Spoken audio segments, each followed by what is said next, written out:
আলাইকুম, শুভ সন্ধ্যা সবাইকে। Neuron medical academy আয়োজিত আজকে এই অনলাইন ক্লাসে সবাইকে আমন্ত্রণ জানাচ্ছি। আমি ডক্টর মিজান উদ্দিন। আজকে আমি বেজাল গ্যাংলিয়া অ্যান্ড রিলেটেড ডিসঅর্ডার এই টপিকস এর উপর কিছু আলোচনা করব। আশা করি সবাই উপকৃত হবেন। আমাদের শিক্ষা জীবনের প্রথম বর্ষ থেকে শুরু করে শেষ বর্ষ পর্যন্ত সবাই বেজাল গ্যাংলিয়া শব্দটার সাথে পরিচিত। ইদানিংকালে প্রতিযোগিতামূলক পরীক্ষা যেমন এফসিপিএস, রেসিডেন্সি এবং ডিপ্লোমাতে এই বেজাল গ্যাংলিয়া টপিকস এর উপর প্রশ্ন আসে। টপিকসটি কমন, কিন্তু এই কমন টপিকসে ভুল করলে দেখা যায় প্রতিযোগিতামূলক পরীক্ষায় কাঙ্ক্ষিত ফলাফল অর্জন করা সম্ভব হয় না। তো আজকে আমি এই বেজাল গ্যাংলিয়ার কিছু ডিসঅর্ডার বলবো। আশা করি সবাই আমার সাথে থাকবেন শেষ পর্যন্ত। সবাইকে শুভ সন্ধ্যা এবং নিউরন একাডেমিক পক্ষ থেকে ধন্যবাদ জানিয়ে শুরু করছি। তো আমি যদি শুরুতেই বলি যে বেজাল গ্যাংলিয়া কি। আসলে বেজাল গ্যাংলিয়া একটি মিসনোমার। কেন? কারণ বাই ডেফিনেশন আমরা জানি গ্যাংলিয়া হচ্ছে কালেকশন অফ সেল বডিজ, অর্থাৎ সেল বডির কালেকশন যারা সেন্ট্রাল নার্ভাস সিস্টেমের বাহিরে থাকবে। কিন্তু এখানে বেজাল গ্যাংলিয়া হচ্ছে আমাদের সেন্ট্রাল নার্ভাস সিস্টেমের ভিতরে অবস্থিত। তো সেক্ষেত্রে এটাকে আমরা মিসনোমার বলি। তো আজকাল এটাকে আর বেজাল গ্যাংলিয়া বলা হয় না, আজকাল বলা হয় বেজাল নিউক্লিয়াই। আর বেজাল শব্দটি বলা হচ্ছে এর অবস্থানগত কারণে। কারণ আমার এই বেজাল গ্যাংলিয়া থাকে হচ্ছে সেরিব্রাল হেমিস্ফিয়ারের বেজাল পর্শনে। তো সে কারণে এই বেজাল বলা হয়। তো বেজাল গ্যাংলিয়া আসলে গ্রে ম্যাটারের কালেকশন এবং এটা একটি ইউনিট না, অর্থাৎ তারা স্ক্যাটারলি আলাদা আলাদা ভাবে সেরিব্রাল হেমিস্ফিয়ারে থাকে। এখন বেজাল গ্যাংলিয়ার থেকে যেই প্রশ্নটা সবচেয়ে বেশি আছে সেটা হচ্ছে পার্টস অফ বেজাল গ্যাংলিয়া। বেজাল গ্যাংলিয়ার পার্টস কি? তো বেজাল গ্যাংলিয়ার পার্টস বোঝার জন্য আমাদের শুরুতে একটি ছবি দেখতে হবে, কারণ ছবি দেখলে মেমোরাইজ করা সহজ হয়। তো বেজাল গ্যাংলিয়ার পার্টগুলোকে আমরা চিহ্নিত করার জন্য আমরা থ্যালামাসকে একটি ইন্ডিকেটর হিসাবে দেখব। তাহলে এই যে বড় বড় দুটি স্ট্রাকচার, এই দুটোকে আমরা বলেছি থ্যালামাস, এবং এই থ্যালামাসের ল্যাটারাল সাইডে যে স্ট্রাকচারটি থাকে সেটাকে আমরা বলেছি কোয়াড্রেট নিউক্লিয়াস। তাহলে এই কোয়াড্রেট নিউক্লিয়াস একটা ওয়েস শেপ, সরি, এটা হবে লেন্টিফর্ম নিউক্লিয়াস। অর্থাৎ থ্যালামাসের ল্যাটারাল সাইডে যেটা থাকে সেটাকে আমরা বলি লেন্টিফর্ম নিউক্লিয়াস, এবং এই লেন্টিফর্ম নিউক্লিয়াস হচ্ছে ওয়েস শেপ, অর্থাৎ এটা লেন্সের মতো দেখতে। এই লেন্টিফর্ম নিউক্লিয়াসের দুইটা পার্ট থাকে, একটা হচ্ছে পুটোমেন আর এটা হচ্ছে গ্লোবাস পেলিডাস। তো বাহিরের দিকে থাকে হচ্ছে পুটোমেন। আমরা কিভাবে মনে রাখবো? মনে রাখবো যেহেতু এখানে মেন আছে, তো মানুষ তারা তো বাহিরের দিকেই থাকবে, পুরুষ লোক। তাহলে বাহিরের দিকে থাকে হচ্ছে আমার পুটোমেন এবং ভিতরের দিকে থাকে হচ্ছে গ্লোবাস পেলিডাস। তাহলে এই থ্যালামাস থেকে লেন্টিফর নিউক্লিয়াস আলাদা থাকে একটা হোয়াইট ম্যাটারের শীট, অর্থাৎ হোয়াইট ম্যাটারের শীট থেকে আলাদা থাকে থ্যালামাস এবং আমার লেন্টিফর নিউক্লিয়াস, যেটাকে আমরা বলি ইন্টারনাল ক্যাপসুল। তাহলে এখানে আমার যেহেতু ইন্টারনাল ক্যাপসুল আছে, তার বাহিরের দিকে আরেকটা থাকবে আমার এক্সটার্নাল ক্যাপসুল। তাহলে আমরা পেলাম কি? থ্যালামাস, যেটা লেন্টিফর নিউক্লিয়াস থেকে আলাদা করে রাখে ইন্টারনাল ক্যাপসুল দিয়ে। এরপর হচ্ছে আমার এক্সটার্নাল ক্যাপসুল, আর পরবর্তীতে এই যে দেখা যাচ্ছে গ্রে ম্যাটারের কালেকশন, এটাকে বলি আমরা কোলোস্ট্রাম। তাহলে বেজাল গ্যাংলিয়ার এখন পর্যন্ত আমরা যে পার্ট পেলাম, আমরা মিডিয়াল টু ল্যাটারাল সাইডে যদি বলি, তাহলে পার্ট হচ্ছে আমার লেন্টিফর্ম নিউক্লিয়াস। লেন্টিফর্ম নিউক্লিয়াসের দুটো দিয়ে গঠিত, একটা হচ্ছে পুটোমেন আর একটা হচ্ছে আমার গ্লোবাস পেলিডাস, এরপর হচ্ছে কোলোস্ট্রাম। আরেকটা গুরুত্বপূর্ণ পার্ট হচ্ছে আমার বেজাল গ্যাংলিয়া, সেটা হচ্ছে কোয়াড্রেট নিউক্লিয়াস। এই সেকশনে এটা দেখা যাবে না, যদি ল্যাটারাল সেকশন আমরা দেখি তাহলে সেক্ষেত্রে এই যে সি শেপ একটা স্ট্রাকচার, যেটাকে আমরা বলি quadrate nucleus, C shape structure. তাহলে কোয়াড্রেট নিউক্লিয়াস হচ্ছে তার থাকবে হচ্ছে বডি, থাকবে হচ্ছে হেড এবং টেইল। হেড এক্সপ্যান্ডেড, বড়, এবং ল্যাটারাল ভেন্ট্রিকলের এন্টিরিয়র হর্ন এর সাথে রিলেটেড, এবং টেইল হচ্ছে এটাও এক্সপ্যান্ডেড। তাহলে সে কানেক্টেড থাকে হচ্ছে এমিগডালয়েড বডির সাথে, এবং এমিগডালয়েড বডি হচ্ছে একটি লিম্বিক সিস্টেমের অংশ, এবং তার অবস্থান হচ্ছে আমার টেম্পোরাল লোবে। তাহলে আমরা যদি বলি যে বেজাল গ্যাংলিয়ার পার্ট কি কি পার্ট, তাহলে আমার এক নম্বরে আমরা বলবো লেন্টিফর্ম নিউক্লিয়াস, তারপর বলবো আমার সি শেপ কোয়াড্রেট নিউক্লিয়াস, তারপর আমরা বলবো কোলোস্ট্রাম, তারপর আমরা বলবো এমিগডালয়েড বডি। তাহলে পরীক্ষার হলে প্রায়শই দেখা যায় যে বেজাল গ্যাংলিয়ার পার্ট কোনগুলো, তো এক্ষেত্রে অনেক সময় একটা শব্দ থাকতে পারে যে কর্পাস স্ট্রাটাম। কর্পাস স্ট্রাটাম আমি এখানে বলি নাই, তাহলে এটাও কিন্তু বেসাল গ্যাংলিয়ার পার্ট। তাহলে কর্পাস স্ট্রাটাম হচ্ছে আমার কর্ডেট নিউক্লিয়াস এবং লেন্টিফর্ম নিউক্লিয়াস, এই দুটোকে একত্রে বলা হয় আমার কর্পাস স্ট্রাটাম। তাহলে কর্পাস স্ট্রাটাম হচ্ছে বেসাল গ্যাংলিয়ার পার্ট। আরেকটা শব্দ আছে নিউ স্ট্রাটাম। তাহলে নিউ স্ট্রাটাম হচ্ছে আমার বেসাল গ্যাংলিয়ার পার্ট। তাহলে আমার এই কর্ডেট নিউক্লিয়াস এবং পুটোমেন এই দুটোকে আমরা একত্রে বলবো যে নিউ স্ট্রাটাম। অর্থাৎ আমার কর্পাস স্ট্রাটাম থেকে যদি আমরা গ্লোবাস পেলিডাস বাদ দিয়ে দিই এইটুকু, তাহলে এই অংশটুকু বলবো আমরা হচ্ছে নিউ স্ট্রাটাম। তাহলে আমার কর্পাস বেসাল গ্যাংলিয়ার পার্ট কি কি?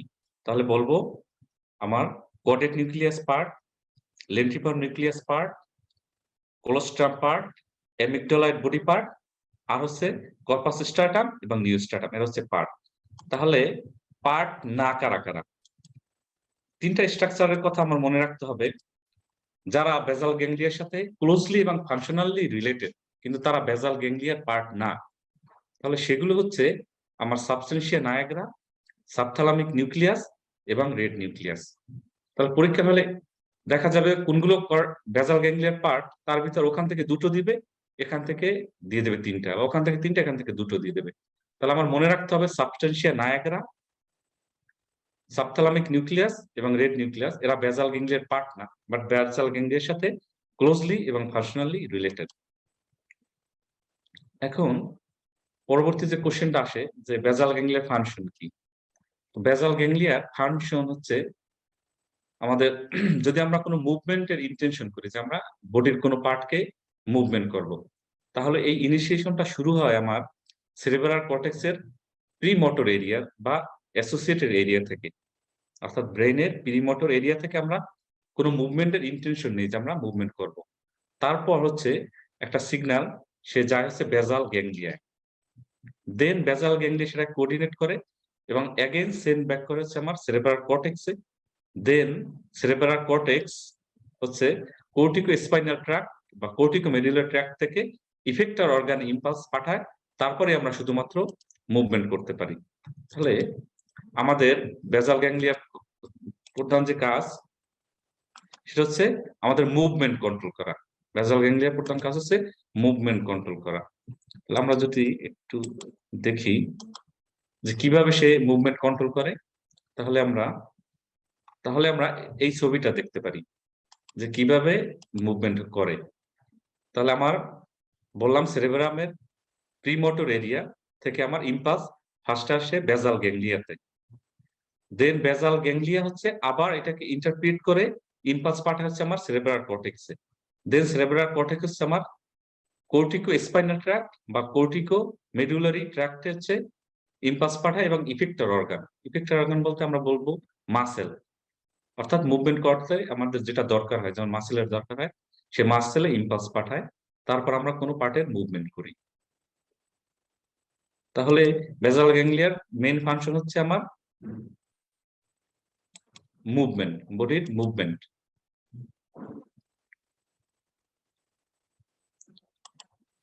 তাহলে বেসাল গ্যাংলিয়ার মেইন ফাংশন হচ্ছে control of gross muscular movement by influencing the cerebral cortex, influence the skill cortical motor activities, influence the execution of a particular movement, help prepare for the movement. তাহলে এই হচ্ছে basal গ্যাংলিয়ার function. এখন related disorder যদি বলতে হয়, তাহলে related ডিসঅর্ডারের ভিতর হচ্ছে মুভমেন্ট ডিসঅর্ডার, কিছু মুভমেন্ট ডিসঅর্ডার থাকে। আচ্ছা, মুভমেন্ট ডিসঅর্ডার, তো মুভমেন্ট ডিসঅর্ডারকে আমরা দুই ভাগে ভাগ করতে পারি, একটা হচ্ছে হাইপার কাইনেটিক মুভমেন্ট ডিসঅর্ডার, একটা হচ্ছে হাইপোকাইনেটিক মুভমেন্ট ডিসঅর্ডার। অর্থাৎ হাইপোকাইনেটিক মুভমেন্ট যেটা হবে সেখানে মুভমেন্ট স্লো হবে, যেমন আমার ব্র্যাডিকাইনেসিয়া, একাইনেসিয়া, এগুলো হচ্ছে হাইপোকাইনেটিক মুভমেন্ট ডিসঅর্ডার। তো এর ডিজিজের ভিতর হচ্ছে পার্কিনসন ডিজিজ এবং পার্কিনসন প্লাস, এই দুটো হচ্ছে হাইপোকাইনেটিক। আর হাইপারকাইনেটিক এর ভিতর আছে ট্রেমর, ডিস্টোনিয়া, মায়োক্লোনাস, কোরিয়া, টিক্স। এগুলো মনে রাখতে হবে। পার্কিনসন ডিজিজে কিন্তু হাইপোকাইনেটিক এবং হাইপারকাইনেটিক দুরকম মুভমেন্টই পাওয়া যায়, কারণ পার্কিনসন ডিজিজের ট্রেমর থাকে এবং ব্র্যাডিকাইনেসিয়াও থাকে, ব্র্যাডিকাইনেসিয়া থাকে। তাহলে আমার মুভমেন্ট ডিসঅর্ডারের ভিতরে আমরা পাবো হচ্ছে হাইপোকাইনেটিক এবং হাইপারকাইনেটিক, দুই ধরনের মুভমেন্ট ডিসঅর্ডার পাবো।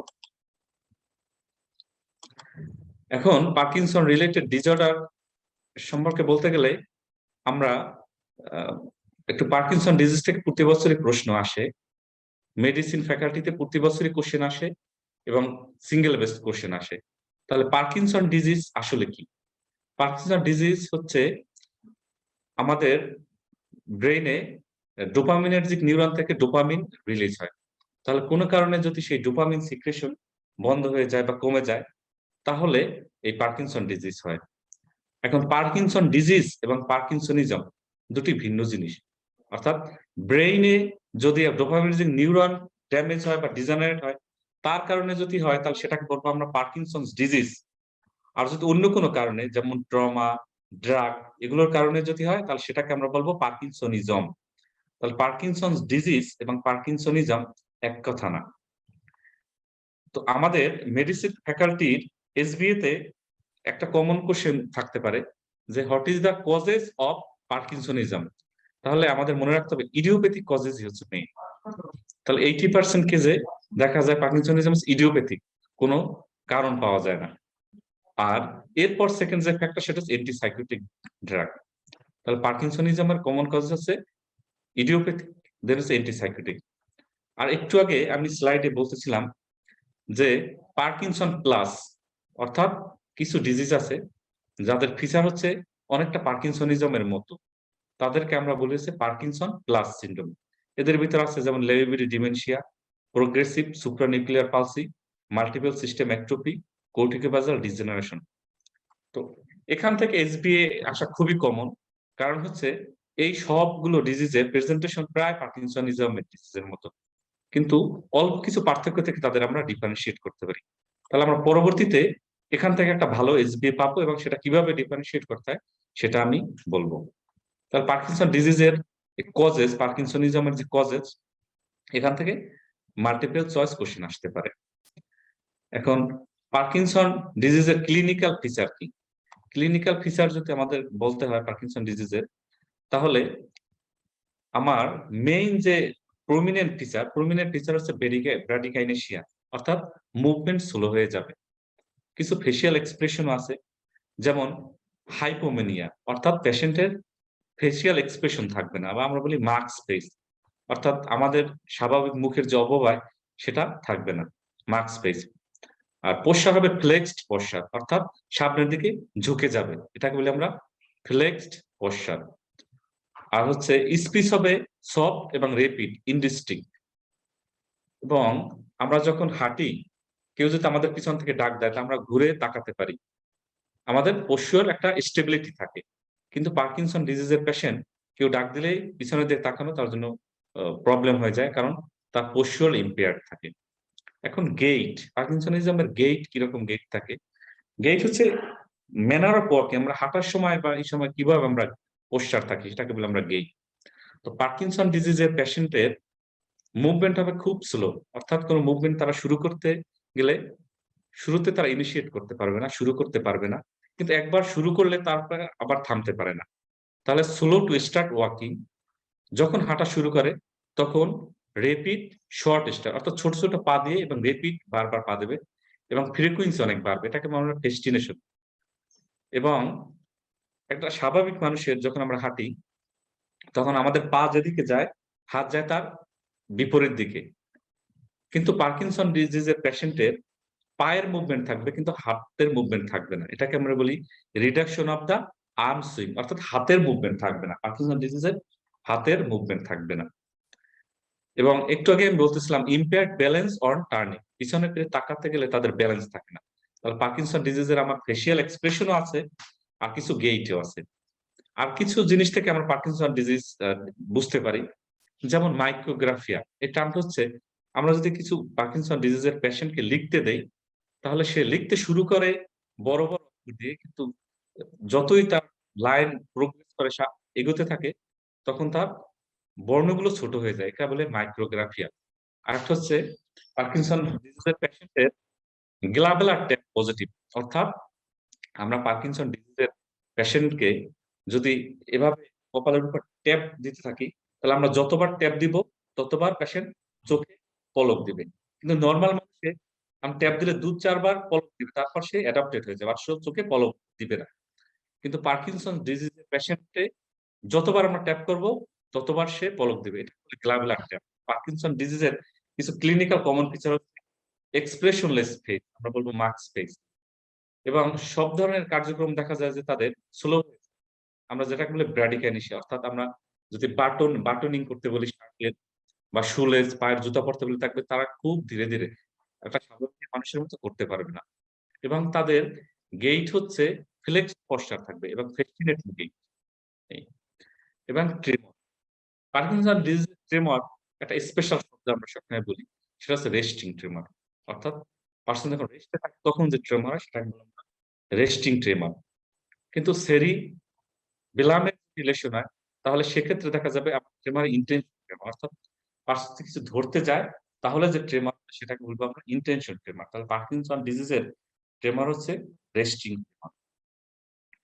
পার্কিনসন ডিজিজের ট্রেমরের আরেকটা ক্রাইটেরিয়া হচ্ছে যে অ্যাসিমেট্রিক, যেটা পার্কিনসন ডিজিজে, অর্থাৎ এক পাশে, বাইল্যাটারাল না। বাইল্যাটারাল হতে পারে যদি অন্য কোনো কারণ হয়, তাহলে অ্যাসিমেট্রিকটা দেখবো আমরা শুধু পার্কিনসন ডিজিজ। তাহলে রেস্টিং ট্রেমর এটাও একটা ক্রাইটেরিয়া পার্কিনসন ডিজিজের। আচ্ছা, দেন হচ্ছে রিজিডিটি। রিজিডিটি কি? ধরেন আমরা কোনো মুভমেন্ট করবো, ধরেন আমরা হাতের মুভমেন্ট করবো, তাহলে হাত আমরা এভাবে করার ফলে, এভাবে আমরা যদি এটাকে এক্সটেন্ড করতে চাই, এক্সটেন্ড করলাম, কোনো আমার প্রেশার নাই, আমি এক্সটেন্ড করলাম। কিন্তু প্রেশার করতে যদি আমি প্রেশার অনুভব করি, তাহলে সেটা হচ্ছে আমার রিজিডিটি। তাহলে পার্কিনসন ডিজিজের রিজিডিটিকে বলা হয় কগহুইল টাইপ রিজিডিটি, আর হচ্ছে লেট পাইপ রিজিডিটি। এটা মানে কি? লেট পাইপ রিজিডিটি হচ্ছে আমরা কোনো ফ্লেক্সড কোনো হ্যান্ড হোক বা পা হোক, নি জয়েন্ট বা এলবো জয়েন্ট হোক, আমরা যদি এক্সটেন্ড করতে যাই, তাহলে থ্রু আউট যদি আমরা প্রেশার পাই, অর্থাৎ শুরু থেকে শেষ পর্যন্ত এভাবে প্রেশার পাই, তাহলে সেটা হচ্ছে আমার লেট পাইপ রিজিডিটি। অর্থাৎ একটা লেটের পাইপকে আমরা যদি সোজা করতে যাই, বাঁকা পাইপকে, তাহলে দেখবো শুরু থেকে শেষ পর্যন্ত আমরা প্রেশার পাবো। তাহলে এটা হচ্ছে লেট পাইপ রিজিডিটি, এটা পার্কিনসন ডিজিজে পাবো। আরেক রকমের রিজিডিটি আছে, যেটাকে আমরা বলি নাইফ ক্লাচ রিজিডিটি, অর্থাৎ একটা চাকু কে যদি আমরা খুলতে চাই, অনেক কাজ করা চাকু, সেটা যদি খুলতে চাই, তাহলে শুরুতে একটু প্রেশার পাবো, হঠাৎ করে ছেড়ে দিবে, তাহলে ওটা নাইফ ক্লাচ রিজিডিটি, ওটা পার্কিনসন ডিজিজে পাই না। আমরা পার্কিনসন ডিজিজে পাইছে লেট পাইপ রিজিডিটি। আর একটা হচ্ছে কগহুইল রিজিডিটি। কগহুইল রিজিডিটি কি? আচ্ছা, ধরেন গ্রামের রাস্তা দিয়ে কোনো গাড়ির চাকা যায় এবং সেই চাকার নিচে যদি মাটির কোনো টুকরো পড়ে, তাহলে কি হবে? সে স্মুথলি চলবে, আবার যখন মাটির টুকরো পড়বে তখন সে আবার বন্ধ হয়ে যাবে, আবার চলবে। তাহলে পার্কিনসন ডিজিজে এই কগহুইল রিজিডিটি হয়। কেন হয়? কারণ এখানে তো আমার ট্রিমর থাকে। এই ট্রিমরের সাথে সাথে আবার হয় রিজিডিটি। তাহলে আমার রিজিডিটির সাথে ট্রিমর হওয়ার কারণে এই কগহুইলটা রিজিডিটি হয়। অর্থাৎ রিজিডিটি সুপারইম্পোজড বাই ট্রিমর, যে কারণে হচ্ছে কগহুইল রিজিডিটি। তাহলে এগুলো হচ্ছে পার্কিনসন ডিজিজের আমার ডায়াগনোসিসের ফিচার। তাহলে আমরা কি পেলাম পার্কিনসন ডিজিজের? এক্সপ্রেশনলেস ফেস পাবো, ফ্লেক্সড পশ্চার পাবো, গেইট হচ্ছে আমরা start slow but when start cannot stop, অর্থাৎ শুরুতে খুব স্লো হয় হাঁটা, যখন হাঁটা শুরু করে তখন ছোট ছোট পা দেয়, অর্থাৎ ফেস্টিনেটিং গেইট। এছাড়া আমরা পাবো ট্রেমর, কি ধরনের ট্রেমর পাবো? রেস্টিং ট্রেমর পাবো, এবং এটা সাধারণত অ্যাসিমেট্রিক্যাল। এটা এসবি আসতে পারে যে পার্কিনসন ডিজিজে এই ট্রেমর এফেক্ট করে লেগ, জ, চিন, হ্যান্ড, কিন্তু হেড কখনো ইনভলভ, অর্থাৎ হেডে আমরা ট্রেমর পাবো না। পার্কিনসন ডিজিজের ট্রেমর হেডে থাকে না। পোশ্চার তো বললাম যে ফ্লেক্সড পোশ্চার থাকবে। রিজিডিটি দুই রকম, কগনিটিভ রিজিডিটি এবং আমার লেফট পাইপ রিজিডিটি। এরপর আসবো ফান্ডামেন্টাল ফিচার কি পার্কিনসন ডিজিজ। এটা একটা এসবিএ থাকতে পারে। আপনাকে which of the following is the fundamental feature of Parkinson disease, সেক্ষেত্রে গেইট ট্রিমর দিয়ে দেবে, তারপর রিজিডিটি দিবে, বাট আপনাকে জানতে হবে akinesia is a fundamental feature of Parkinson. এরপর কিছু জিনিস যেটা কখনোই পার্কিনসনের পাওয়া যাবে না, অর্থাৎ এগুলো যদি আমরা পাই তাহলে আমরা অন্য কোনো কজেস কনসিডার করব, সেটা পার্কিনসন ডিজিজ কনসিডার করব না। তো সেগুলো হচ্ছে কি? যেমন কোন টেন্ডন রিফ্লেক্স, মাসেলের পাওয়ার, ব্লাড রেসপন্স, এগুলো নরমাল থাকবে। আমি আবারও বলছি, নরমাল ফাইন্ডিংস এগুলো পার্কিনসন ডিজিজে নরমালি পাবো। যদি এগুলো অ্যাবনরমাল হয় তাহলে সেক্ষেত্রে আমরা পার্কিনসন ডিজিজ ডায়াগনোসিস করব না, অন্য কোনো কজেস কনসিডার করব। যেমন হচ্ছে মাসলের power, deep tendon reflex, plantar response এবং আই এর মুভমেন্ট।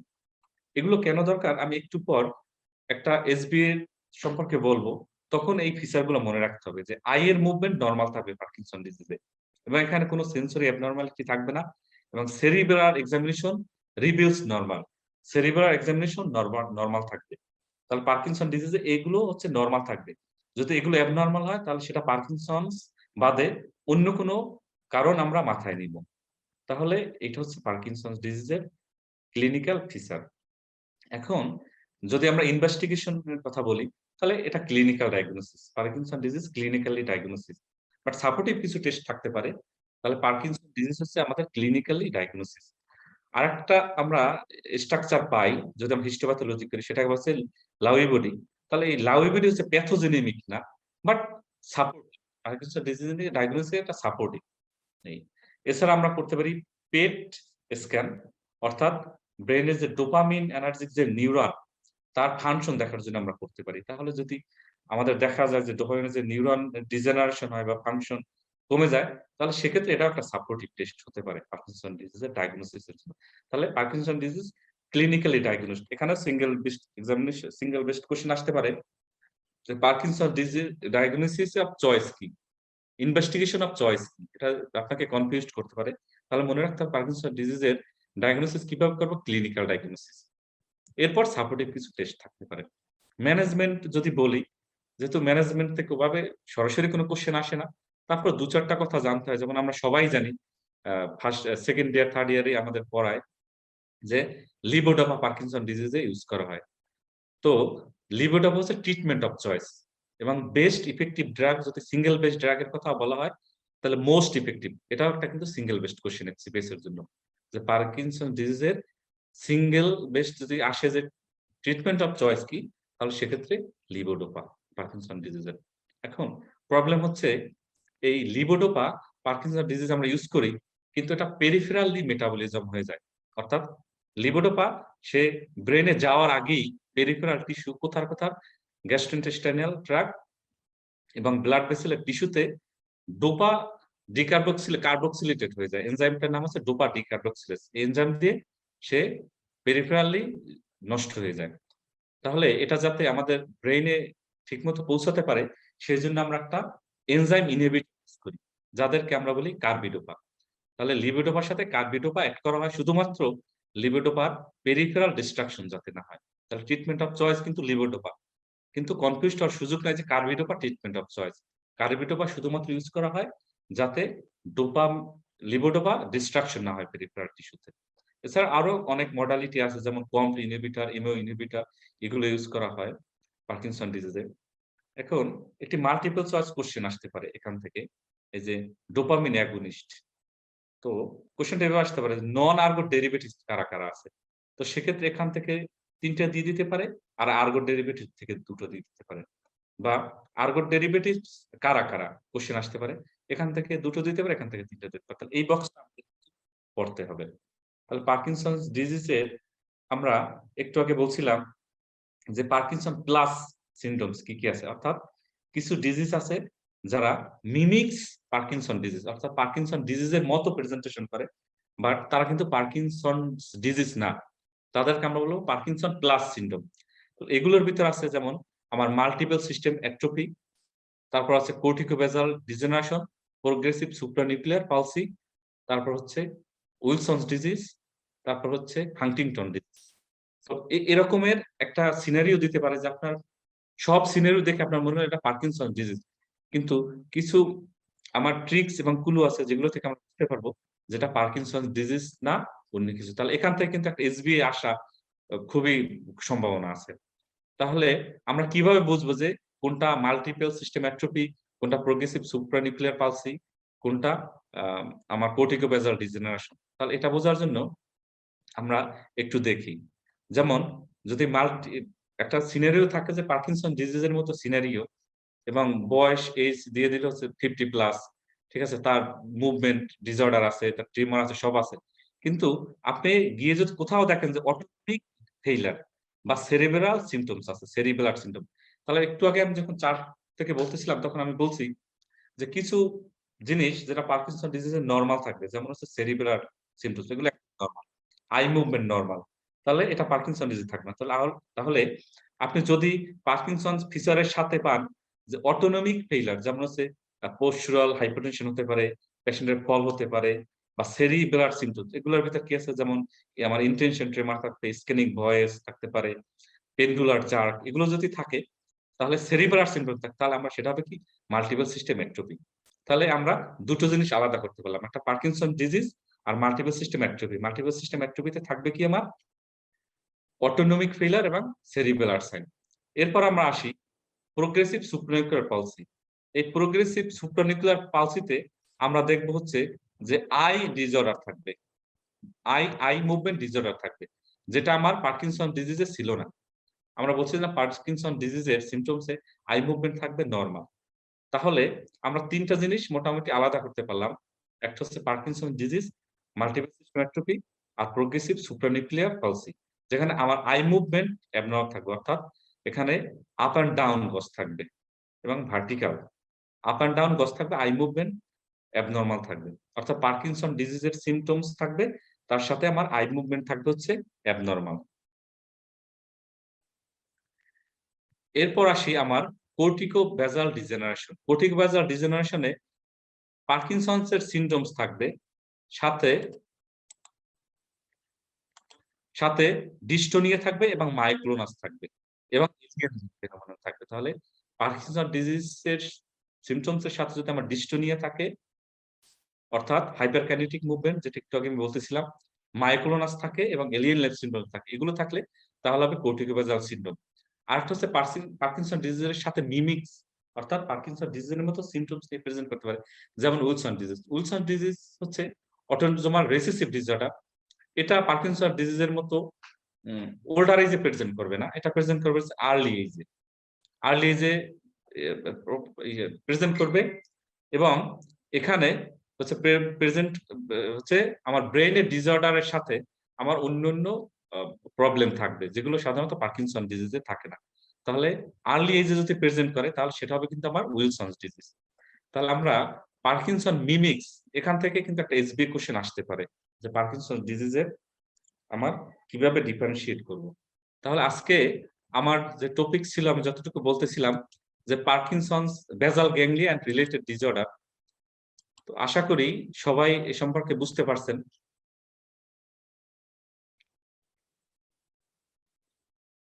তো পার্কিনসন ডিজিজ থেকে, বেজাল গ্যাংলিয়া থেকে যে ধরনের প্রশ্ন আসে কমনলি, সেটা হচ্ছে বেজাল গ্যাংলিয়ার পার্ট আমাদের পড়তে হবে, যেগুলো সেগুলো আবার একটু বলে দিচ্ছি। বেজাল গ্যাংলিয়ার পার্ট থেকে প্রতিবারই কোশ্চেন আসে। আচ্ছা, তারপর আমরা পড়ব হচ্ছে কোনগুলো হচ্ছে বেজাল গ্যাংলিয়ার পার্ট নয়, যেমন হচ্ছে সাবথ্যালামিক নিউক্লিয়াস, সাবস্টেন্সিয়া নায়াগ্রা এবং রেড নিউক্লিয়াস, এরা হচ্ছে বেজাল গ্যাংলিয়ার পার্ট না। দেন হচ্ছে পার্কিনসন, বেজাল গ্যাংলিয়া রিলেটেড ডিসঅর্ডার কি কি আছে, হাইপোকাইনেটিক এবং হাইপারকাইনেটিক, এখান থেকে আমার মাল্টিপল চয়েস কোশ্চেন আসতে পারে। এবং পার্কিনসনস রিলেটেড ডিসঅর্ডারের ভিতর পার্কিনসনস ডিজিজ, এটা আমার পড়তে হবে। তাহলে আজকে আমরা কি মেসেজ নিয়ে যাব, সেটা হচ্ছে বেজাল গ্যাংলিয়া রিলেটেড, বেজাল গ্যাংলিয়ার পার্ট, বেজাল গ্যাংলিয়ার ফাংশন, এবং বেজাল গ্যাংলিয়ার পার্ট নয় কোনগুলো, এবং বেজাল গ্যাংলিয়া রিলেটেড মুভমেন্ট ডিসঅর্ডার এবং পার্কিনসনস ডিজিজ। তো মেডিসিন ফ্যাকাল্টির যারা আছেন তারা সবাই অবশ্য করেই দেখবেন হচ্ছে পার্কিনসনস প্লাস সিমটমস যেগুলো আছে, অর্থাৎ পার্কিনসনের সাথে রিলেটেড যে ডিসঅর্ডার গুলো আছে সেটা কিভাবে আমরা আলাদা করতে পারি। তাহলে ওটা থেকে একটা সিঙ্গেল বেস্ট কোশ্চেন আসতে পারে। এবং পার্কিনসনের যে ক্লিনিক্যাল ফিচার আমি যেগুলো বললাম সেগুলো থেকেও মাল্টিপল চয়েস কোশ্চেন আসতে পারে। পার্কিনসনস বা পার্কিনসনিজমের কজেস থেকে কোশ্চেন আসতে পারে। তাহলে আশা করি আমরা বেজাল গ্যাংলিয়া রিলেটেড এগুলো যদি পড়ি তাহলে আমরা মেইন পরীক্ষায় অংশগ্রহণ করলে আর কোনো সমস্যা হবে না, এবং কোনো সহজ যদি কোশ্চেন আসে সেগুলোর অ্যান্সার করতে পারবো। তাহলে সকলকে আমি ধন্যবাদ জানিয়ে আজকের মতো এখানেই আমি শেষ করছি আমার ক্লাস। সবাই ভালো থাকবেন, সবাইকে আবারও ধন্যবাদ, এবং পরিবারের পক্ষ থেকে সবাইকে জানাচ্ছি আবারও শুভেচ্ছা, অভিনন্দন, সাথে থাকার জন্য ধন্যবাদ।